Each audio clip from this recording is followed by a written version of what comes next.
Bonjour, je m'appelle Jill Reed. Je complète l'exercice module 8 du cours FRE 501. C'est une présentation orale sur un cœur simple, la comparaison entre la nouvelle et son adaptation à l'écran. Je vais concentrer sur les points communs, les différences et, en dernier lieu, mon appréciation personnelle. Donc, pour commencer avec les points communs, je le fais en ordre chronologique parce que ça me semble le plus logique. Alors, entre la nouvelle et l'adaptation, il y a pas mal de points en commun. Pour commencer, le cœur brisé par Théodore que Félicité a éprouvé, c'était le début de tous les deux, ou presque le début de toutes les deux histoires, comme l'un des événements les plus impressionnants de sa vie. C'est un moment où elle pense qu'elle peut avoir une vie normale, être femme, être mère, etc. Mais puisqu'elle n'a pas d'argent, puisque sa famille l'a abandonnée quand elle était jeune, elle ne peut pas. Et donc, elle a le cœur brisé et elle regrette beaucoup ce qu'elle n'a pas pu avoir, au moins pendant la première partie de chaque histoire. Ensuite, nous rencontrons Madame Aubin. Madame Aubin a une personnalité froide dans toutes les deux histoires. Dans le film, ces moments de froideur sont plus aigus parce qu'on voit le résultat plus longtemps et parce que c'est frappant de voir visuellement une personne être tellement méchante à une autre personne, beaucoup plus frappante que je pense que le lecteur peut imaginer, surtout si le lecteur n'est pas une personne méchante, n'est pas une personne froide. C'est difficile, par exemple, pour moi d'imaginer une personne être tellement méchante à une autre. Donc l'exemple que je vous donne, l'exemple du film au moins. Après, donc dans les deux histoires, il y a un taureau qui veut attaquer la famille et c'est Félicité qui les sauve. Dans le film, le taureau est tellement près que Félicité tombe et elle fait mal à sa jambe. Nous ne savons pas exactement ce qui se passe, mais on sait qu'elle fait mal. En rentrant, au lieu de dire merci, au lieu de lui demander si tout va bien, Madame Aubin, elle monte, elle laisse Félicité avec les deux enfants et elle lui dit que elle ne devrait pas en faire pour sa jambe parce que si sa jambe avait été cassée, elle n'aurait pas pu marcher. Et ce qu'elle a dû faire tout de suite après, c'était de monter l'escalier avec les deux enfants dans ses bras. Et on peut imaginer comment c'était pénible, mais qu'elle l'a fait par amour des enfants et par son sens de responsabilité envers la famille. Dans le film, donc cela n'arrive pas dans le livre, mais dans le film, elle continue à boiter pendant tout le reste du film. Et donc c'est un rappel, chaque fois qu'on la voit marcher ou courir, c'est un rappel de la méchanceté de Madame Aubin envers Félicité. Un deuxième point en commun entre l'histoire et son adaptation, c'est la rencontre que Félicité a avec sa sœur quand ils sont à la plage. Et c'est le début, dans les deux, de sa relation avec son neveu qu'elle adore. Nous voyons nous voyons la personnalité de sa sœur dans le film, dans sa manière de manger la nourriture chez Félicité. Dans le récit, Flaubert explique que sa sœur demandait à Victor, le neveu, chaque fois qu'il allait chez Félicité, de revenir avec quelque chose. Donc on voit dans les deux que la personnalité de sa sœur, qui auparavant l'avait abandonné, n'est pas très généreuse. Ensuite, on voit la relation entre Félicité et Virginie. Donc Virginie, c'est la fille de Madame Aubin. Dans le film, elle s'appelle Clémence. Nous allons discuter un peu plus tard. Mais dans les deux, dans l'adaptation et dans le récit original, nous témoignons une relation très tendre entre les deux, surtout pendant l'enfance de Virginie, avant qu'elle aille au couvent pour faire ses études. Nous voyons dans les deux que quand elle revient du couvent, de sa formation là-bas, leur relation est plus formelle, moins intime. Elle ne se tutoie plus. Madame Aubin s'insère dans leur relation un peu plus qu'elle faisait avant, parce qu'elle peut s'entendre mieux avec un adulte, donc sa fille adulte, que sa fille adolescente. Nous voyons aussi une relation vraiment très importante à Félicité dans les deux. C'est la relation, le départ et la mort de son neveu Victor. Dans les deux histoires, le récit et son adaptation, nous voyons que leur relation fleurit. Au moment même où Félicité rencontre Victor, elle l'adore. C'est comme si elle le considère son propre fils, parce qu'elle ne peut pas ou n'a pas d'occasion d'en avoir, et elle le gâte. Elle le gâte chaque dimanche, elle l'invite chez eux. Et pour économiser l'argent et pour ne pas mettre en colère Madame Aubin, elle se prive des repas le dimanche pour que son neveu puisse manger. Donc on voit à tel point elle est fidèle, loyale à son neveu.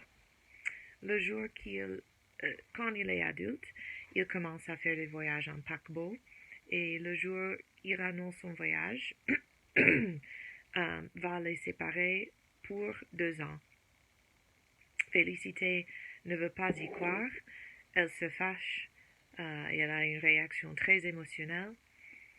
Puis, 6 ou 8 mois plus tard, elle apprend par lettre, que d'ailleurs elle ne peut pas lire, parce qu'il est illettré, elle apprend qu'il est mort. Et elle passe le reste de cette journée-là et toute son énergie à battre aussi fort que possible la lessive. Et on voit dans le récit, Flaubert l'explique comme un son que tout le village peut entendre, parce que tellement elle est angoissante. Et dans le film, on voit qu'elle le fait de l'après-midi jusqu'au soir, jusqu'à la nuit. Elle subit encore la mort de Virginie, et comme dans le récit, elle veille son corps après. Le film donc suit la santé fragile de Virginie, et nous avons l'impression que c'est sérieux, mais inguérissable. Donc c'est un jeu d'attente, quoi. Pardon, c'est un jeu d'attente. C'est peut-être la raison pour laquelle Virginie trouve tellement de soulagement dans les bras de Félicité, parce qu'elle est fragile. Donc elle a besoin de quelque chose que peut-être d'autres filles n'ont pas. Quand Madame Aubin va en urgence au couvent, parce que le médecin vient lui dire que sa fille est vraiment malade. Félicité est censée, donc elle reste à la maison s'occuper, et puis elle est censée marcher au couvent le lendemain. Et dans son cœur, elle sait qu'elle doit vraiment courir. Donc elle essaie de courir sur le chemin. Elle demande au conducteur d'une malle-poste de la laisser monter. Il refuse et lui donne un coup de fouet sur le visage. Donc quand même, elle court après et finit par grimper dessus et elle se tient jusqu'au couvent. Comme dans le récit, l'adaptation montre qu'elle arrive juste au moment juste après la mort de Virginie. Elle entend les cloches sonner la mort et elle se dit que ce n'est pas possible que ça soit sa Virginie, mais en fait, c'est elle. Un autre point en commun, c'est le perroquet. Le perroquet est un symbole de son neveu puisqu'il vient de voyager en Amérique parce que le perroquet vient de l'Amérique et son neveu allait en Amérique avec beaucoup de joie quand il est mort. Donc en l'acquérant, elle a encore, Félicité a encore cet être innocent qu'elle peut adorer et soigner comme elle pouvait faire avec son neveu et avec Virginie. Quand Loulou, c'est le perroquet, disparaît pour une journée, Félicité le cherche partout, même dans d'autres villages. À la fin de la journée, il revient. Nous ne savons pas où il est allé. Et quand il meurt, Félicité le fait empailler pour qu'il puisse rester avec elle pour le reste de sa vie. Et à la fin, la dernière vision qu'elle a sur son lit de mort est une vision de Loulou, de son perroquet. Perroquet, pardon. D'autres points en commun sont ses maladies et celles de Madame Aubin.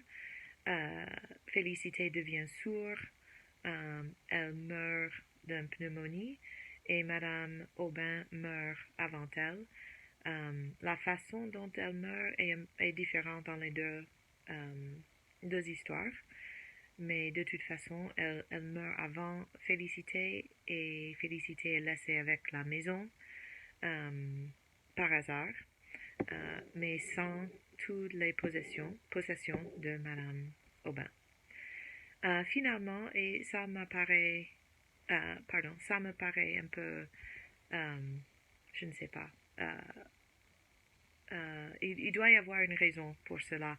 Et je pense que, donc c'est l'accusation de Fabu. Fabu, c'est notre personnage du village.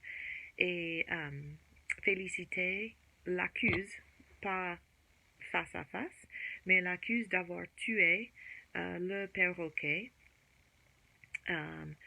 Et juste avant qu'elle meure, elle fait ses excuses à Fabu.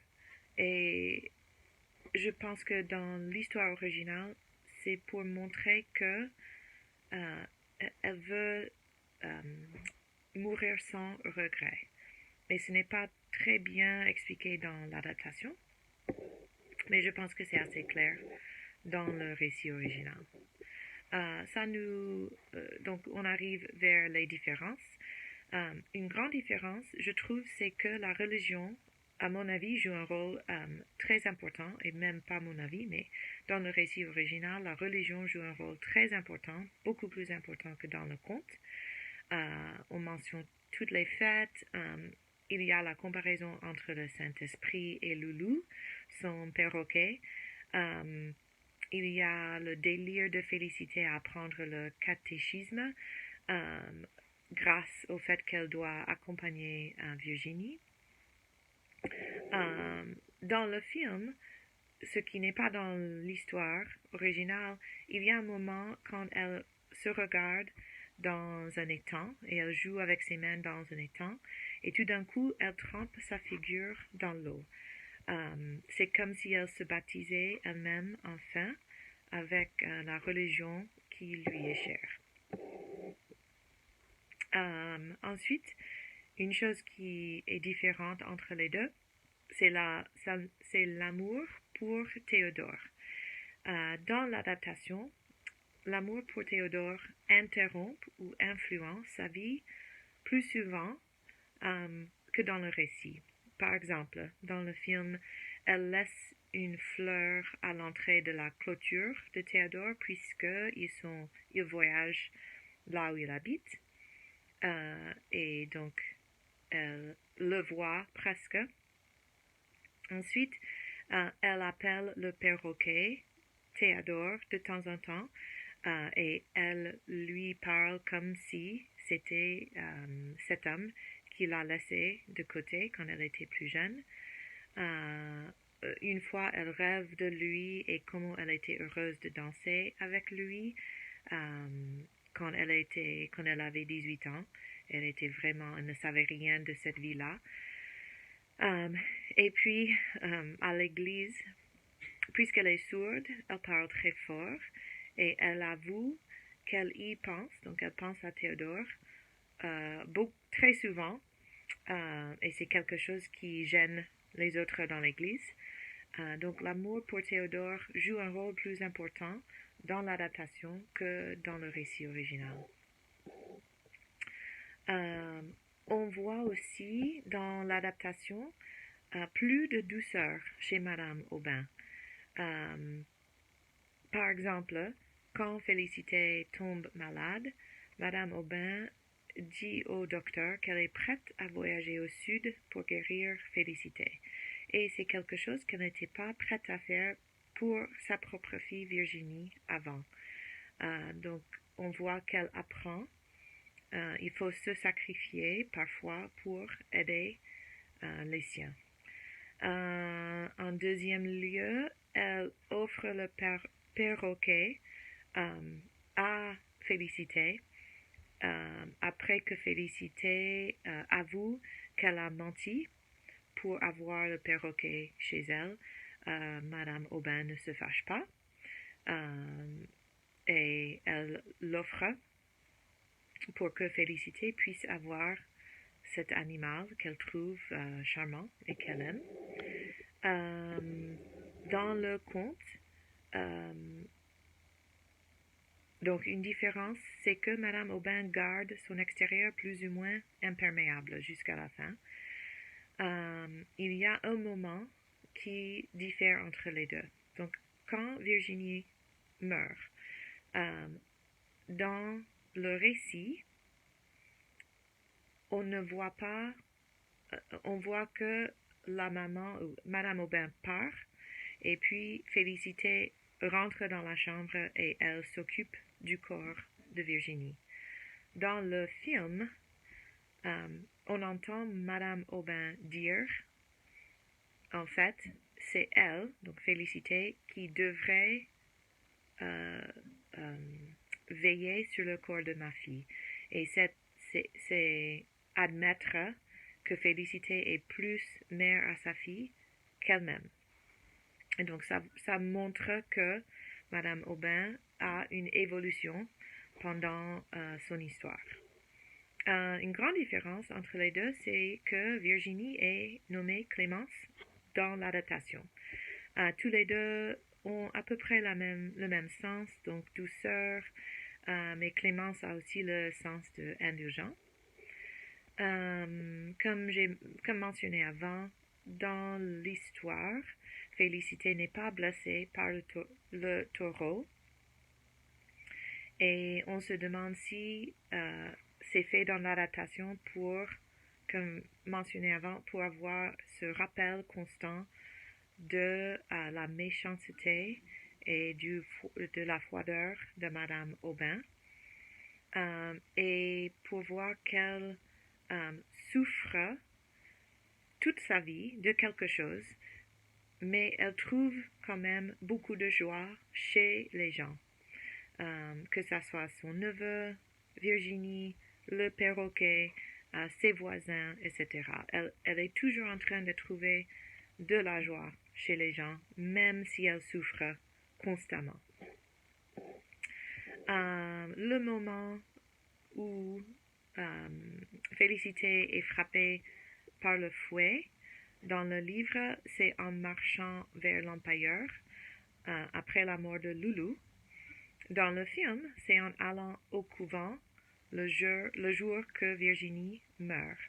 Dans tous les cas, elle ne s'arrête pas. Elle continue vers son but et bien qu'elle soit blessée, qu'elle saigne, elle met de côté ses propres besoins pour aller aider ceux qu'elle aime. Et puis dans le film, il y a un autre homme qui veut se marier avec Félicité, mais elle le refuse, ça n'arrive pas dans le récit de Flaubert. De plus, Madame Aubin lui dit dans le film de ne jamais plus en parler parce qu'elle ne veut pas perdre Félicité. Donc, mon appréciation personnelle. Pour la plupart, je préfère le conte, l'histoire originale de Flaubert, parce qu'il n'ajoute pas de volonté dans toutes les actions. Il les décrit seulement, donc vrai à un réaliste. L'adaptation, par contre, ajoute les sentiments modernes, je trouve. En les ajoutant, l'adaptation prend l'interprétation du réalisateur et du metteur en scène. Par exemple, dans le film, il semble que Félicité désire Théodore presque toute sa vie. Cela donne l'impression que Félicité ne se croyait pas complète, puisqu'elle n'a pas pu se marier avec Théodore. À mon avis, c'est une attente de la société, pas de Félicité. Deuxièmement, le film insère les scènes presque amoureuses là où dans le récit original Flaubert n'avait pas donné cette même impression ou aucune impression. Considérons la scène quand Victor doit partir pour 2 ans. Félicité commence à baiser son cou et ça joue passionnément presque, comme un amant. Puis au cimetière, quand Félicité et Madame Aubin s'embrassent dans leur deuil, Félicité fait la même chose. Elle donne des baisers au cou et à la joue de Madame Aubin. On croyait qu'elle allait s'embrasser sur les lèvres. Ces 2 scènes, à mon avis, éclipsent ce que j'interprète d'un cœur simple et aligné avec Dieu. Donc c'est ce que j'ai trouvé dans le récit, que son cœur est simple et aligné avec Dieu. Et elle rend toutes les vies qu'elle rencontre meilleures. Et ces 2 scènes, à mon avis, éclipsent un peu l'idée de son cœur simple. Un aspect du film que j'ai apprécié, comme mentionné avant, c'est l'évolution de Madame Aubin. Au début du film, elle n'aimait pas du tout Félicité parce qu'elle pensait que Félicité volait ses enfants. Au fur et à mesure, en l'observant, elle comprend que Félicité est pure d'âme et même a un cœur d'enfant. Elle sait que Félicité fournit la chaleur aux enfants, donc elle n'est pas capable. Quand elle tombe malade, comme j'ai dit avant, elle dit au médecin qu'elle ferait tout ce qui est nécessaire. Et donc, je trouve que l'évolution de Madame Aubin, j'aurais bien aimé voir dans le récit original parce que j'aime voir les personnes évoluer pour être meilleures qu'avant. Donc, finalement, si quelqu'un me demande lequel on devrait expérimenter, je dirais la version originale parce que je crois dans l'interprétation individuelle des histoires quand c'est possible et quand on lit, on peut faire sa propre interprétation. Merci beaucoup, c'est la fin.